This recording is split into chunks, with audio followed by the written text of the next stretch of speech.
Hindi ako makapaniwala na ganun kasimple ang paggamit ng sabon at katas ng limon para makatipid ng oras sa kusina. Ganito ang gagawin mo. Kumuha ng lalagyan at ilagay ang katas ng 4 na limon.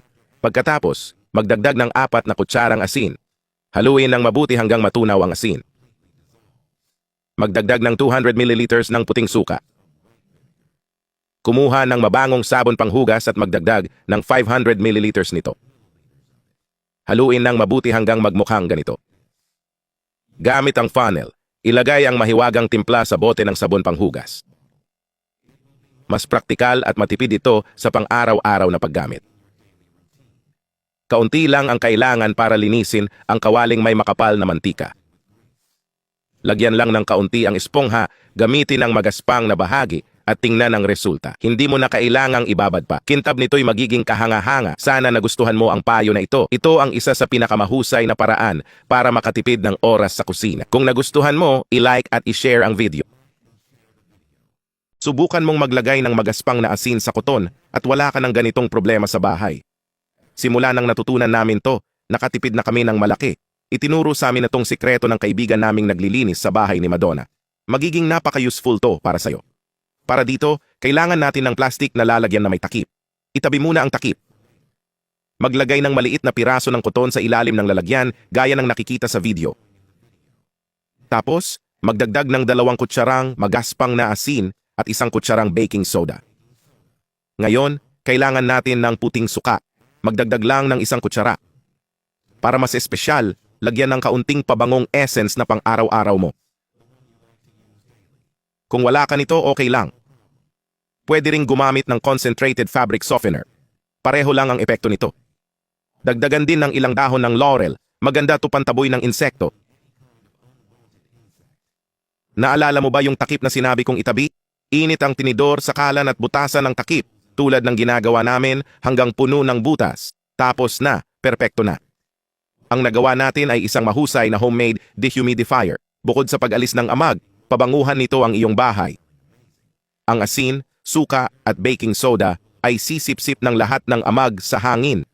Ilagay lang sa sulok ng bahay na may hindi ka nais-nais na amoy at abangan ang resulta. Nagustuhan mo ba ang tip na ito? Hindi ba kamangha-mangha? I-follow at i-share. Balutin ng aluminum foil ang paa mo at makakakita ka ng kagulat-gulat na resulta kinabukasan. Ipapakita ko sa iyo ang mangyayari kapag gumamit ka ng aluminum foil sa iyong mga paa. Naimbento noong 1910 sa Switzerland, ito'y napaka-importante sa bahay dahil sa maraming gamit. Siging Maria ay gumagawa ng maliliit na bola nito para protektahan ng cookies mula sa bakterya. Ginagamit ito ni Wanda Lopez para panatilihing sariwa ang mga prutas. Ang mga limon, halimbawa, ay maaaring tumagal ng hanggang 15 araw nang hindi nasisira. Pinapatalim ni Joanna Pereira ang nail cutter sa pamamagitan ng paggupit ng aluminum foil. Nakakatulong din ito sa mas mabilis na pagplansa at pagprotekta sa maselang tela. Para maibsan ang pananakit ng kalamnan, lagyan ng aluminum foil ang masakit na bahagi ng 7 araw. Ang espesyal na pagbati ngayon ay para kina Enilda Amorim ng Rio Grande do Sul, Nilsete Araujo ng Bahia at Nivaldo Melo ng Pernambuco. Salamat sa pag-follow sa page at pagkomento sa mga video. Kung gusto mo ng espesyal na pagbati sa susunod na video, ikomento kung saan ka nanonood. Alam mo ba ang mga trick na ito? Ibahagi ang iba pang gamit nito sa mga komento. Yakap at hanggang bukas. Pagdagdag ng asin sa bakal na lana at wala ka ng ganitong problema sa bahay. Simula nang malaman ko to, hindi na ako gumagastos. Isang kaibigan na nagtatrabaho sa mayamang pamilya ang nagbahagi nito sa akin. Para sa magandang trick na to, magdagdag ng 3 kutsara ng asin sa lalagyan. Sunod, magdagdag ng 10 kutsara ng puting suka. Dapat puting suka to para sa pinakamahusay na resulta. Ngayon, magdagdag ng 3 kutsara ng paboritong sabon mo panghugas. Ito ang gagamitin ko. Para matapos, magdagdag ng 1 kutsara ng toothpaste. Pwede mo gamitin kahit anong toothpaste meron ka sa bahay. Haluin lahat hanggang sa matunaw ng buo ang toothpaste. Sabi nga pala, sabihin mo kung saang syudad mo pinapanood to. Pagkatapos mong maghalo, handa na ang solusyon. May kawali ako na may sunog at mansa, pero di na to problema dahil tinatanggal to ng solusyon. Isawsaw lang ang bakal na lana sa solusyon at kuskusin ang may mansa. Sa halo na to, matatanggal mo ang mansa ng madali. Kuskusin lang at mawawala na ang dumi. Tingnan mo, ang linis at kintab ng takip ng kawali parang salamin. Salamat sa toothpaste at asin na banayad na pangalis ng mansa at grasa. Maglagay ng magaspang na asin sa fabric softener at magpapasalamat ka. Tumigil ako sa paggastos ng pera. Napakasimple nito at kamangha-mangha ang resulta. Natutunan ko ito sa isang kasambahay. Gagamit tayo ng magaspang na asin, mga 3 kutsara. Siguradong magugustuhan mo ang tip na ito. Hindi ka pa siguro nakarinig ng ganitong paraan dati. Ang pangunahing lihim ng payo na ito ay ang fabric softener. Magbuhos ng 1 kutsara sa ibabaw ng asin. Ganito. Pagkatapos, ilagay natin ito sa lalagyan. Ito ang sikreto ng mga mamahaling hotel. Ngayon, kumuha ng kutsara at haluin ng mabuti. Susunod, gagawa tayo ng butas sa takip ng lalagyan. Para gawin to, initin ang tinidor sa kalan at butasin ng ganito. Nakita mo kung gaano kadali gawin. Isara ang lalagyan at ipapakita ko kung saan ito gagamitin. May mahal na produkto sa tindahan para labanan ang amag. Pero dito, ilang piso lang ang gagastusin mo. Pinagsama ang softener at asin para labanan ang amag at halumigmig.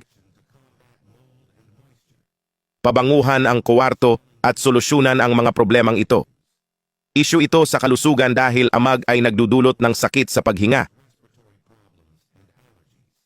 Pero nilalabanan nito iyon. Pwede itong ilagay sa aparador, sa patilya, banyo o bintana. Aalisin nito ang mabahong amoy, halumigmig at amag. Matipid ito at epektibo. Alam mo ba na kung may tinapay ka sa bahay at buksan mo ito gaya ng ginagawa ko sa video at maglagay ng kaunting semento sa loob, malulutas mo ang isang malaking problema na halos lahat ay may sa bahay?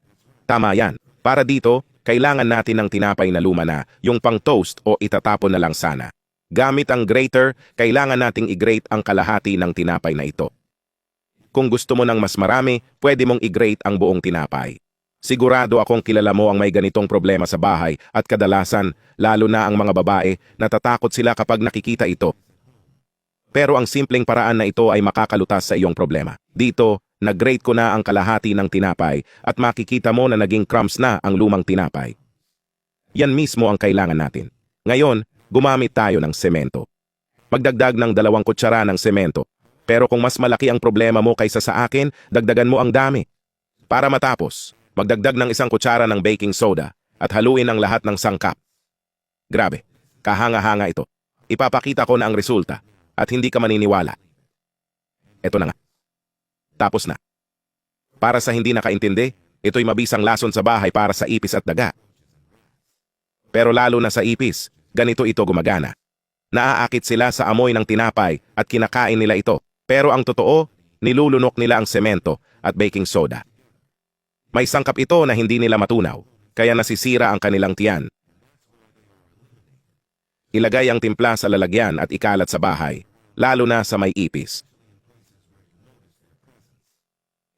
Sa amin, maraming ipis sa ilalim ng lababo, lalo na pag mainit. Pero nang ginamit ko to, nawala sila ng tuluyan.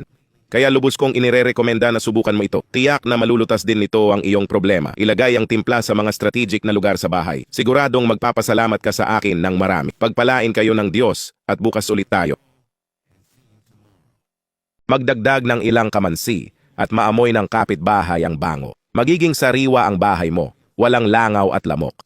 Kailangan mong gawin ito ngayon sa iyong tahanan. Lagi akong tinatanong kung ano ang aking sikreto. Kaya ngayon, tuturuan kita kung paano gawin ito. Para sa simpleng tip na to, maglagay ng 1 dakot ng kamansi sa palayok. Hindi kailangang eksaktong sukat.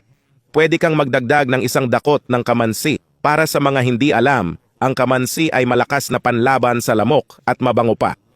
Ngayon, magdagdag tayo ng kalahating litro ng tubig.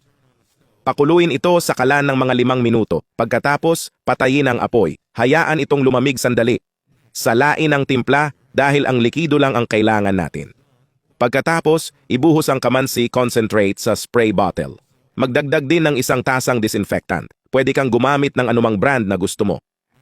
Pagkatapos, magdagdag ng 1 tasang puting suka. Lastly, magdagdag ng 2 kutsarang sabon panghugas. Isara ang spray bottle at alugin para mahalo lahat ng sangkap. Sa ganitong paraan, wala ng insekto ang bahay ko. Nawala na rin ang amoy ng ihi ng aso o pusa sa carpet. Ang simpleng halong ito ay nagpapa-fresko sa bahay 24 oras. Bukod dito, Epektibo rin ito sa pagtataboy ng langaw, lamok, ipis, at ilang uri ng gagamba. Ispray lang ito sa kwarto, sala, banyo o saan mo man gusto. Perpekto ito sa pag-alis ng masamang amoy at alikabok na naipon sa matagal na saradong bahay. Ang maganda pa, mura at madaling gawin dahil nasa bahay na ang mga sangkap. Huwag magtaka kung bakit itatanong ng mga bisita kung bakit ang bango ng bahay mo. Ito ang sikreto na ibinahagi sa akin ng isang matandang kasambahay. Uulitin ko. Mabango ang iyong bahay ng 24 oras. Talagang kahanga-hanga ang resulta ng halong ito, kaya sulit na sulit gawin ito sa bahay. Yun lang. Sana nagustuhan mo ang homemade na pabango at pangontra-insekto na ito. Handa ka na bang subukan at ibalita sa akin ang iyong karanasan? Tiyak na magugustuhan ito ng buong pamilya mo. Yakap, at hanggang sa susunod na video.